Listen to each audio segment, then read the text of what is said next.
my title, my description for the video. I've been using AI because it's fantastic and it's much better than I could ever word it.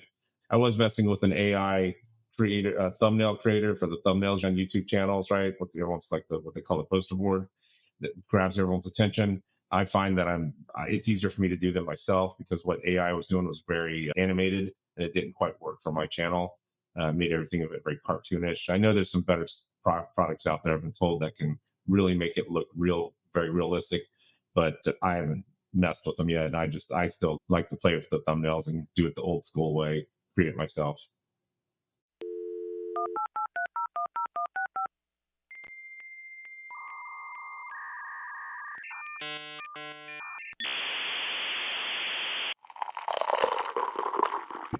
That's good. And welcome to a new episode of Digital Coffee Marketing Brew. And I'm your host, Brett Dicer. If you please subscribe to this podcast on all your favorite podcasting apps. Leave a 5-star review. It really does help with rankings and let me know how I'm doing. But this week, we're going to be talking about YouTube and growing your brand on YouTube. The ever popular, I think it's the second most searched behind Google, but that might have changed because TikTok is ruining everything for Google. Anyways, I have Paul with me, and he has been steadily growing his YouTube channel for the past 4 years to have over 18,000 subscribers, and his business is booming with new buyers leads, and price points have grown from working with buyers in the 300,000 to 500,000 range to the 750,000 to 4 million. And so it's just great to have him on the show. So welcome to the show, Paul. I appreciate it. Thank you so much. Happy to be here. Happy Monday. Yeah, happy Monday. And the first question I ask all my guests is, are you a coffee or tea drinker? Coffee, definitely. We have an espresso that we love. We make some really good coffee here at the house. And I do supporting the small local coffee shops, maybe not so much the big brands. I like to go to the local coffee shops and support them. I'm sure you have quite a few of those out your way. Yeah, we have a few. I always try to do my best, but sometimes if I'm in a hurry, Starbucks is probably the closest I can get to. Yeah, that's true. But yeah, definitely a coffee guy. All right. And I gave a brief summary of your expertise. Can you give our listeners a little bit more about what you do? Yeah, I've lived in Florida, Southeast Florida, about over 30 years. I'm a realtor for the past 13 years. And I had always watched people do stuff on Facebook back in the 2012, 2013, back then. I saw people doing things with real estate, always had an interest in it. And then I just thought, let's go look at YouTube. And I'd never done anything on YouTube other than look at funny videos. Like I looked at when I signed up for YouTube, and I'm like, I'd never done a thing with it. And decided somewhere in 2017 to start making videos and create something that could bring people to South Florida. So I just said, hey, let's make videos and show people why I like living here and what's cool about it. And that started the whole thing. And then it took off from there. And then as we'll talk more, I started to get phone calls from people who were moving down and going, hey, can you help us buy a house? And what are the basic things for businesses to know to how to start just a YouTube channel? Because there's a lot to go on just to even start one. Yeah. First thing is you gotta find something that you're passionate about, that you're gonna make videos about, because there's so many channels out there. There's so many options for people that if you want them to watch your videos, you gotta be passionate about it. You can't fake it. Definitely be truthful. One of the things that I get commented on from a lot of people is they just said, hey, you're just like on video like you are in person. So don't fake it. Don't be something you're not. Again, it depends on what type of channel you're making, right? But and then have a passion about what it is you're making, because people will just turn off if not. So you got to think about something you really want to make videos about. If it's business, if you have a coffee shop, talk about coffee. Educate people. Love education. Educate about the coffee beans, the process, everything about it. Why your restaurant's different than someone else. Have guests come in. Just thinking off the cuff here. If I had a coffee shop, how could I do something to make it YouTube worthy? That's what I did. I knew people liked moving to Florida. If you've ever moved across state or moved to another state, maybe you visited California like I have, but I wouldn't have an idea where to, if I was moving, say, I don't know, Orange County. And I said, I'm going to move to Orange County. I know nothing about Orange County other than what I've seen on TV. So it would be great if I looked on video and I was like, oh, that's a nice neighborhood. Oh, I like that beach. Oh, look at that restaurant. That would be cool to go to. So that's what I started to do. I jokingly say you're a local realtor and guide to South Florida living because I act like a tour guide showing them not just, hey, this house, this neighborhood, but if you buy in this house, you can go over here and it's got a great restaurant, great coffee shop, or whatever. And beyond that, just is there some things or some content that actually performs better than others? Because not every let's be honest, not everything you're going to do is going to hit. Sometimes you're going to be like, that didn't really work out as I thought I would. Absolutely. I'll give you a prime example. By the way, just last night, I hit 20,000 subscribers. I just went over 20,000. I published a video yesterday. I did a video a couple weeks ago. I think it was about new laws coming to Florida, different laws that are going to affect people here. And because if you're going to move here, you might want to know what some of the laws are that you might not agree with them, or you may be like, oh, I like those laws. So that video did okay, got 700 views, which I mean, decent, nothing great. I did a video last night about new laws coming to homeowners for homeowners associations. That's a hot topic here. And these new laws are going to change some things. Some people like it and some don't. I just looked at the count on that video and it hit 100,000 views in 24 hours. So it's like super hot and it's got over 1,000 comments because it's a super hot topic. So in my realm in real estate, you look for anything that's in the news, what's happening in the news that people want to know about, and then make a video about that. But I can't always do that. So sometimes I need to make a video that might be, hey, what can you buy for 500,000 in Palm Beach County where I live? And I may show like a few homes in different neighborhoods.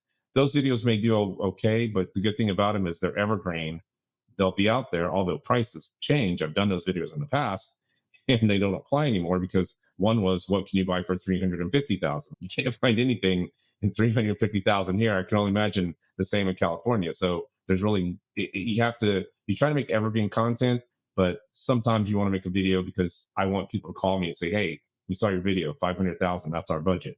But a year from now, that video can be outdated. So you just kind of have to, some videos you're going to make and they're just going to fade off into the digital realm. And then other videos I've got people calling on that watched 3 years ago and they're still calling me about them. So it's almost like you put it in different buckets. One's actually evergreen and one's like very specific to more buyer leads. So they won't get as many hits as the evergreen, really popular ones.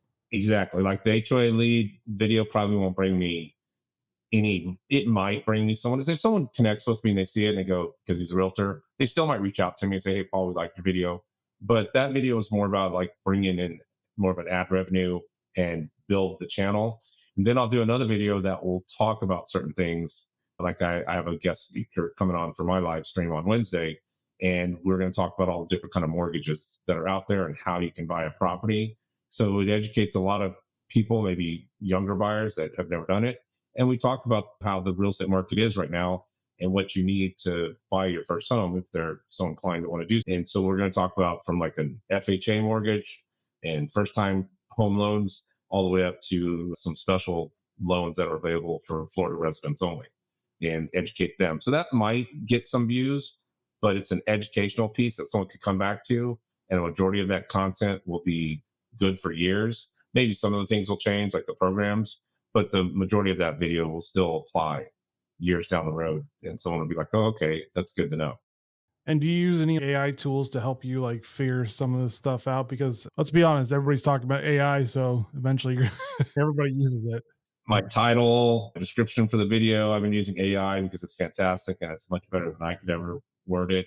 I was messing with an AI creator, a thumbnail creator for the thumbnails you see on YouTube channels, right? Everyone's like what they call the poster board that grabs everyone's attention. I find that it's easier for me to do that myself because what AI was doing was very animated and it didn't quite work for my channel. Made everything of it very cartoonish. I know there's some better products out there, I've been told, that can really make it look real, very realistic, but I haven't messed with them yet. And I still play with the thumbnails and do it the old school way, create it myself. Yeah, I've found that some of them you do a little too cartoonish if it's through AI, which I'm like, yeah, it doesn't really work for me as well. Yeah, I'm using Chat GPT 4 Plus, and then I have a a guy who's very big into YouTube. Him and his brother is really big into YouTube. He runs a big thing with YouTube and Mr. Beast and all that. And he's a realtor and he's very smart. He created an actual thumbnail tool through Chat GPT. So I'm using that right now and trying to play with it. But it does some very cool things if you tell it to. You create a 55-year-old guy riding an electric bike down what is it, Ocean One or whatever, the main coastal highway. And it will create a picture of the ocean and hills and a guy with a beard on a bike cruising down there. And it's pretty cool, but it's still cartoonish. So it doesn't always work, but it does do some very cool creative stuff for you that I would never have any idea how to do on my own. Yeah, I heard that Chat GPT Diwali is a little bit more not as realistic, but Mid Journey, which is still a Discord thing, and I think you have to pay for it though, does actually do more realistic. I've heard of that. That's one of the things yeah. So I use a little bit of AI, but most of what I do for my videos is I find a subject like the laws that just went in that are changing here July 1st. I searched all over the internet. I looked at some of the government website. And then I looked for websites that broke it down into more layman's terms because that's just all written by lawyers. And I took that and I found some of the popular, juicy ones. And that's what I made my video about. And it just talked about things that might change coming July 1st. And some of them that were supposedly already put into place. So that's a video like that. I did a video about the condo situation here in South Florida. That's a hot topic. That was my viral video. That one's sitting at like 1.6 million views. That one really made my channel take off. I never thought it would happen as a YouTuber. You just hope that happens one day. And then I made a video about something I saw as a realtor going on, which is a lot of these condos in South Florida are getting assessments for repair work that had been pushed aside for many years, voted against by the condo owners. And no, no, we don't want to pay that. And then that collapse happened in Miami, and then some new legislature went into effect, and now they're being forced to. For example, there was in the news yesterday about a gentleman who bought a condo down near Miami, and he bought it a while back, and it was like their retirement, their life place to live, and they got a $249,000 assessment. Who can come up with that? Maybe if you're very rich, you could, but so it was a very hot topic, and that video just took off. So I try to look for those videos that are newsworthy and then mix it with some that are maybe more, okay, we're going to do a tour today of this neighborhood and show you what homes are.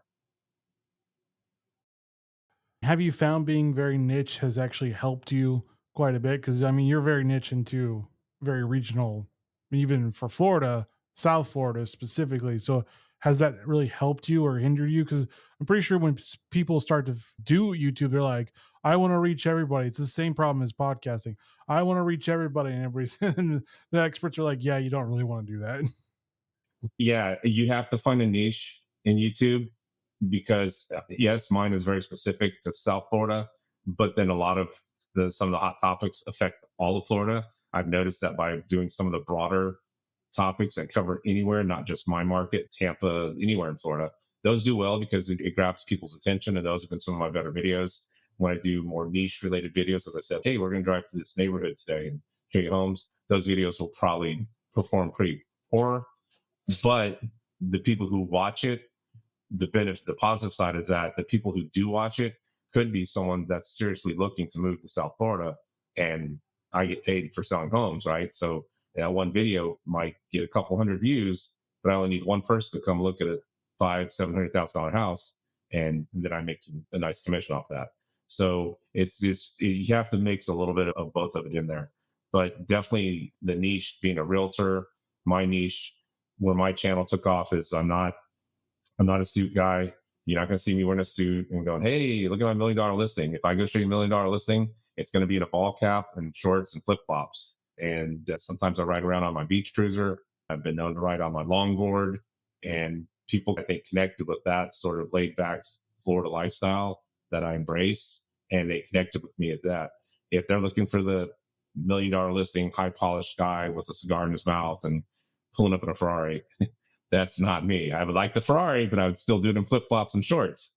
But yeah, that's not me. I'm more just and then when they meet me, they appreciate that because I'm still the same guy they met. So that's when I go back to being authentic. Be who you are, and it's easy to be yourself. It's hard to try to be something that you're not. So that definitely has worked for my channel. So have you found? Have you just mainly stuck to the long form content? Have you dabbled in shorts at all, or do you stick with that? Do you use the community?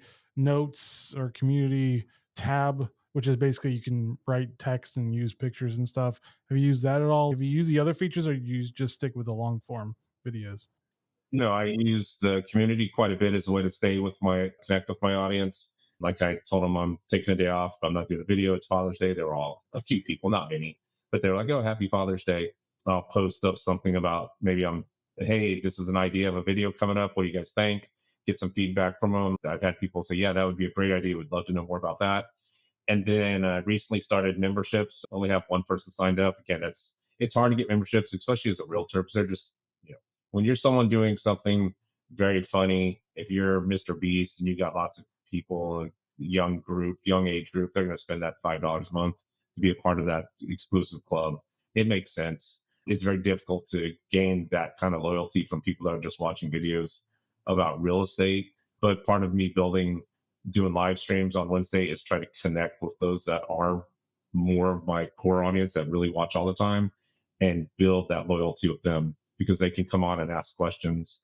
And if they do join the club or the membership, they get to see my video when it goes loaded. Like I usually upload on a Saturday night and it's there, but I don't make it available till Sunday at 10 a.m. They can watch it as soon as I go upload it, they get access to it. And then they also get, if I want to do a live stream with just members, as soon as I get enough members, I will do that. Right now, I'm just posting the videos, and if they want to see it early. And then shorts, I've dabbled in shorts. It's just weird. Shorts, maybe a good way to get someone to go watch your full length video, but shorts audience and long form audience are definitely very different. You don't really build a loyalty from shorts at all. And, that is not it's not my focus on my channel, but I will repurpose a video and take a part of it and make it as a short. I've done that a couple times, and just to grab some attention and maybe get them to go watch the full length video. Yeah, you'll get a lot of hits, but yeah, I agree. Just dabbling in shorts myself, it just doesn't seem like it converts to watching long form. It seems like people watch shorts are there for a very specific thing, short 1 minute, because YouTube's not ever going to do, or for now, they're not ever going to do more than a minute long. Yeah, I wish they would do 90 seconds. It would be easier because I do have some good things that I could deliver. Just like the video, I'm thinking about doing one, and I'm probably going to do it about the video that went last night. That's done very well. The idea is to go, hey, did you know there's new laws coming July 1st that could allow? And do you own a truck? Come July 1st, you may be able to park that truck in your HOA. It's something that gets their attention. Be sure to go watch the full length video. So I'll probably do that one probably today. Go sit up and just record a short for that because that video is doing well. But most of the time, the shorts, just people will look at it and you can tell, oh, you got 2 or 3 views and stuff. Although I've done a few shorts that got a couple 150,000 views one time. So it's weird. It's definitely a different thing. TikTok's not I know plenty of realtors that do TikTok. I have a TikTok, but I don't do anything with it. But it's just not what I'm really focused on. I focus on putting one video out a week and make sure that's a good video. And that takes up most of my time between keeping myself busy with my regular work as a realtor. Is there any like specific tools you use for like video editing or finding the music or anything that people can actually use as well? Yeah, absolutely. So I use Epidemic Sounds, a great product. Funny enough, though, this Saturday when I was working on the video, I uploaded the video. And I always do it the day before. I always want to make sure I have time to make sure it's solid for the next day. And it had a copyright strike. And I was like, well, how is that? I'm using Epidemic Sounds. There should be no copyright strike. That's why I paid you for this music. For some reason, this one particular artist got flagged, and YouTube wasn't going to give me any monetization for that video, which would have sucked since I got 100,000 views in 24 hours. It's been one of my better videos. Fortunately, I was able to go back, delete the video, didn't finish uploading it, removed the song, found another song very quickly, put it in its place. It fit perfect, and uploaded the video, and everything was good. But I used Epidemic Sounds is really good for my video editing. I used DaVinci Resolve 18. Just now starting to take some classes so I can learn some of the more in-depth features of that, which is Fusion, which allows you to do some of the cool special effects.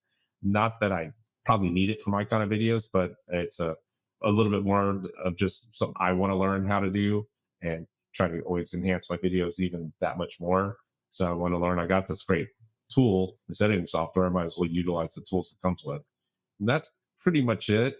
I post I'll use a link tree on Instagram. I'll post the thumbnail, ask them, hey, it's a video. Click the link in my bio.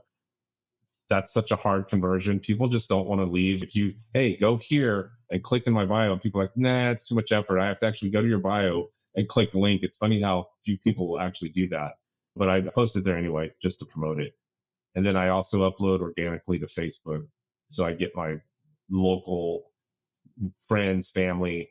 I'll upload the video organically just so they can see it. But I don't share the YouTube link to Facebook because that's never been suggested. It's a bad thing to do. And Facebook doesn't like you leaving their platform to go to another platform. So they actually bury that video so nobody sees it. So I just don't upload it organically. Yeah, it's true. Most of the social medias do not like you telling people to move off of their Yeah. platform. Yeah. Yeah, here hey, I'm gonna go to your restaurant and go, hey, this is a great restaurant, but for the real tacos, go down the street. No, don't. Which is weird because they didn't care before, but now they really do care. Oh, they do care. Yeah, they're very much about keeping it. And I shoot everything myself. I'm self-taught. I self-edit, self-promote. I don't have an editor. I don't hire anyone to camera for me. I use a multitude of products from mostly action cameras. DJI is a big one. I use a lot of their cameras. They're small, have great wide focus, wide lens, so you get a good picture. And then if I really want to do something a little nicer, I do have a Canon M50 I'll use. And I have that on a big gimbal, so it keeps the steadiness of it because it doesn't have it built into the camera, which is probably my next. At some point, buying a camera, they're roughly about $3,500, but one that has stabilization built into the camera, so you don't need to carry a gimbal. That's probably my next big purchase at some point because I do the look of a good quality camera. It really does look much better. So you said DaVinci Resolve. Are you using the studio one or using the free one? Because there is a difference. One is free, one is paid. I'm using the free. I'm gonna probably upgrade. I didn't upgrade yet because I still don't know enough of what I'm using, and I'm kind of like what I'm using is free, and I'm like let's learn the free before I jump to the full version. But I'm gonna upgrade most likely here in the next probably month or two. It's been something that I've been talking about doing, and I need to. What I actually need to do is go watch a video and see what I get because I don't know what I get. I know it opens up some tabs and things. I know there's certain things that I'm doing editing and transitions, and one of the transitions says nope, you have to pay to use this transition and stuff. So I'll have to see, maybe go to their website and see what exactly I get, but it's only like $200. It's a lifetime, so it's not a bad upgrade. Yeah, I think it's one of the best things for your buck. I have a lot of people who switch from Premiere to DaVinci because it's not a continuous fee to pay. Yes, Blackmagic Design actually makes cameras too. That's why they make a multitude of actual physical products. That's why they can offset that subscription. They do have subscriptions for cloud-based stuff. So you can actually cloud-based your DaVinci Resolve. But anyways, w- yeah. What is your hope or what should people know about for building up, let's say 20,000 followers? Because it's easy to start your YouTube. It's somewhat easy to upload a video. You don't have to have that much know how to do it. But what is the key features to make it or build it out to be several thousand followers? The biggest thing with YouTube, and I think anyone in the social media realm will tell you, is consistency. I started off, it took me a while. Not only did it take me a while to actually get business from my YouTube channel, which is why I started it as a realtor to get leads, probably took me a year before anyone ever called me. That's a long time to commit, especially in the realtors world, to commit to a year of doing something. But I wasn't consistent, and my videos were poorly made. And I would do one, and then I wouldn't do one for a week or two. I didn't take it serious. I was just like, oh, let's do a video and hope that someone calls. No, that isn't how it works. Nobody. Why should anyone watch my video if there's one and then nothing for 3 weeks later? Once I saw the people and coaches and people that I surround myself with, that I'm in groups with, and they said, you got to commit. You have to make a video every single week, 2 a week if you need, but every single week. Once I committed to that, I saw the change. And I went from a Wednesday to a Sunday because I saw that my audience switched. And I know my audience is 45 to 65 years old, actually more on the more 65, like 50, but it shows a lot of 45 to 65-year-old males watch my videos, some females. They're people who are looking to move to Florida. They want to know what it's like down here. And so I upload every single Sunday at 10 a.m. If I don't, you ask about community. You say it's Father's Day, and people are like, oh, have a good Father's Day. Like they're actually telling me thank you. Um, that is what you got to do. You have to be consistent with it and just keep putting stuff out there and make yourself better, make each video better. The first 100 videos suck. My first video is still on my channel. You guys go look at Palm Beaches Fall on YouTube and look at my very first video. Just click the little thing that says newest to oldest. Go look at the oldest video. It's absolutely horrible. But I put it there to remind myself where I started and where I've gotten to. My videos still aren't any cinematic masterpiece. I'm a realtor talking about real estate, but I do have some fun with them. I do some cool shots here and there, play around, and some music. And they've definitely gotten better at the storytelling aspect of it. And you just got to, like I said, find something that you really want to, something that you're comfortable talking about every week.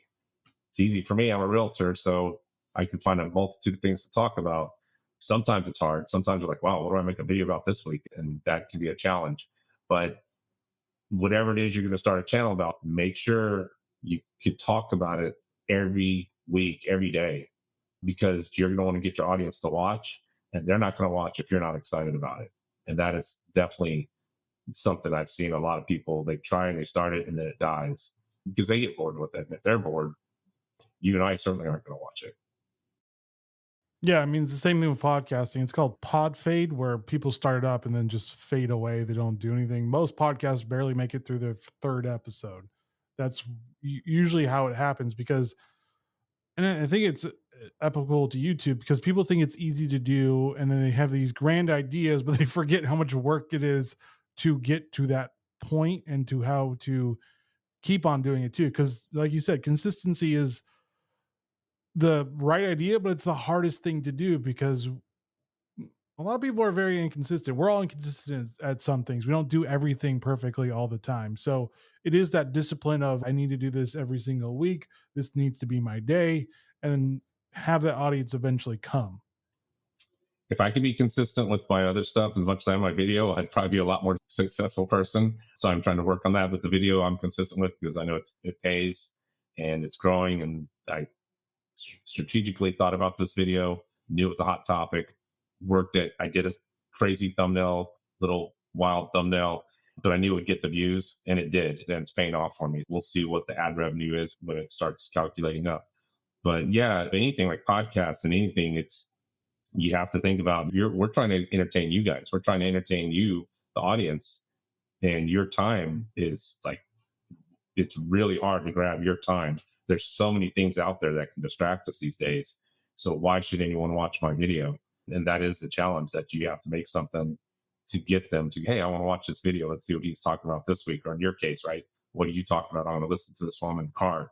I just recently started to listen to a lot more podcasts in the past year.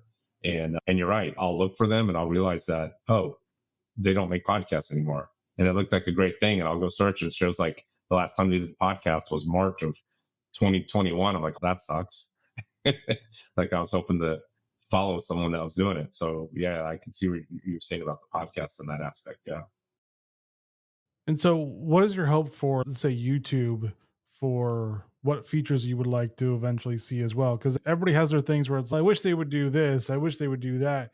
And do you see yourself doing 4K video? Because I did read recently that YouTube is eventually going to start putting their YouTube videos on the YouTube TV thing, just offset content or something like that. I first 4K video for what I'm doing. It's a computer killer. It's so hard to edit in 4K.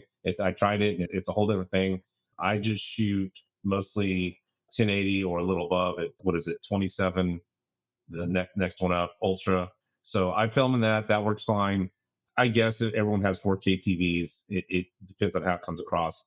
Depending on what you're watching. My videos, again, like people are watching to learn about South Florida. It's still going to have a pretty good look. I don't think I'll ever go to 4K because it's so hard to deal with unless you're really, really good at it and you got the computer for it. But I got a pretty good desktop, but the 4K was a nightmare when I messed with it once. I don't really have too much to ask of YouTube. I like the YouTube seems to be cool. They've got some cool tools. They just had a feature I saw Sunday that I'd never seen before that lets you make 3 different thumbnails and you can test those thumbnails and see how they respond. Now, I like the thumbnail that I had. There's days where I've had thumbnails go, I like this one, maybe try that one. So my next video, it's going to be interesting to see how that plays out. That is a super cool tool and you used to have to pay for that. with like vidIQ or TubeBuddy. Now YouTube's giving it to you free. So I like what YouTube's doing. I haven't had any complaints about them. They've been pretty helpful. I got that copyright strike. That's nothing YouTube can do. That's software that listens for it. And I'm going to have a dispute with Epidemic Sounds, not YouTube, about it because Epidemic shouldn't have had that. They should have had it on their list of songs if it wasn't going to be allowed on YouTube. So we'll see how they respond back to that. To me, but yeah, and the goal is just to keep growing. My goal is to hit 30,000 by the end of this year. I just hit 20, so I've got half a year roughly to go to see if I can pop off 30,000. I think that would be great. And who knows? It's a long way off, but I sure would like a silver play button. If I could ever hit 100,000, who knows? Maybe I just keep going and doing this. And then I do have plans to eventually start a second channel more for a personal video, not for that.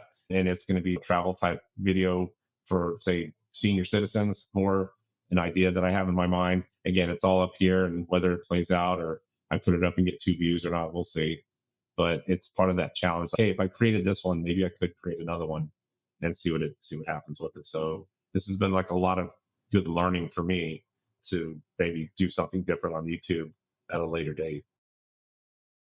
And have you found that when you were gaining subscribers, your first 1,000 was probably the hardest to get, and then eventually it got easier? The first 100 was like, I remember I looked at some of those videos. I went and looked at those videos like, wow, I got 25 views on this video. That's wow, 25 views. Yeah, no, your first thousand's great.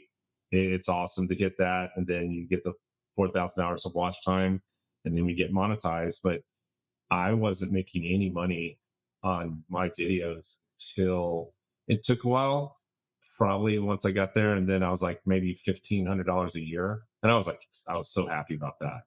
But now it's gone up considerably since that viral video went off, and now I still get views on that video, and it feeds all my other videos.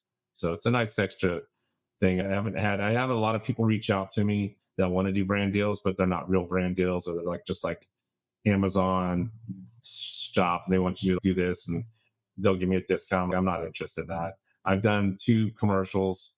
One, I did it just because it was a cool Hawaiian shirt, and they reached out to me, and I liked the shirt, and I said, "Oh, okay."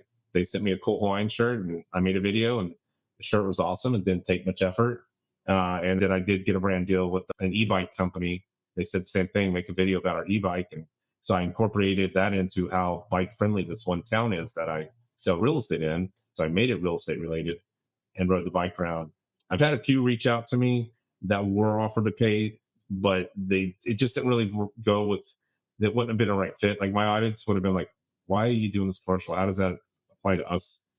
It didn't. I didn't do that. So hopefully as I keep growing, I'll get better brand deals, which are a nice thing to build your business with, that they reach out to you. So we'll see how that part of it goes. And people listening to this podcast wondering, where can they learn more information about this? So where can they find you online?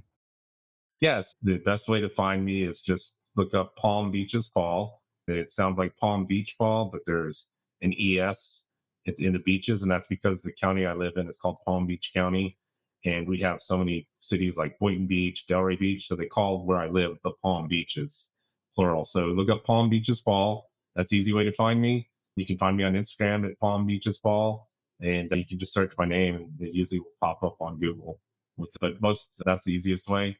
And yeah, I'm on TikTok, but I don't do anything. I think I have 1,000 followers or 1,500, something like that. So nobody watches me on TikTok or Instagram for that matter. Those are smaller things, but All right. Any final thoughts for listeners? YouTube has definitely been a game changer for me. When I started, I was in, again, price points have changed, but I was typically working, as you said in the intro, working with people that are like 250, 350. Obviously the market's changed. Those numbers aren't as available anymore. So it's still like 5. And starting the YouTube channel and doing it has grown to now where I've had 2 clients looking with me. I've had multiple actually, but 2 right now are looking at condos in the $4 million price range. They're looking at new construction. They're following my channel. It's a longer time frame for them. And I've had lots and lots of customers that were 700,000, 800,000 to $1 million clients that I never had before. So if you're looking to do YouTube for your business, it can definitely help grow your business in a way that I never thought possible.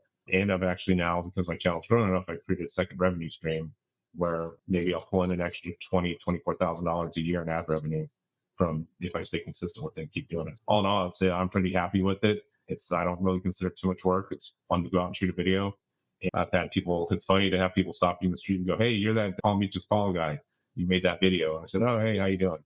So it's been fun, and I get to do cool podcasts like this. So yeah. All right. Thank you, Paul, for joining Digital Coffee Marketing Brew and sharing your knowledge on YouTube. I appreciate it. Thank you for having me, guys. And thank you for listening. As always, please subscribe to this podcast on all your favorite podcasting apps. Leave a 5-star review, really does help. And join me next week as I talk to another great thought leader in the PR and marketing industry. All right, guys, stay safe. Get to understanding YouTube. Start a YouTube channel. Get that consistency going. And see you next week. Later.